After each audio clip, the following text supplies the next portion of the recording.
6 ամիս է անցել, մի անգամ չի եղել ձեռագրաբանական որևէ քննություն, պատվարժան դատարան, ինչպես է այդ մարդը անպատասխանատու հայտարարություն անում։ Տեղյակ եք այդ գործով, որ իրան ձեռքով գրած ապացույցներ կա, որ արարքի որակումը ինքը իրան տվել է։ Ահաբեկչություն, հենց այտենց պլանավորված ահաբեկչություն, սխեմաներով, այո, ահաբեկչական բառացի եմ ասում, ահաբեկչական գործողություն, խուզարկությամբ հայտնաբերված։ Ահաբեկչական գործողության պլանավորման մասին, ասում են, չէ, ձեռագիր կա գրված, փորձաքննություն կա, եթե չկա, դուք կարող եք ինձ համոզել կամ որևէ մեկը, որ դա, ասենք, չի գրել Արայիկ, ինչ ազգանունը, Հարությունյանը։ Ոչ մեկ չի կարող դա, կներեք, որ այդ անուն են տալիս, բայց միցս այդպես է կա։ Չի եղել 6 ամիս շարունակ,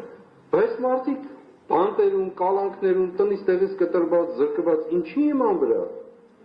Սա հարց է, բարոյական հարց է։ Սա առանցքային խնդիր է։ Այսօր ես եմ,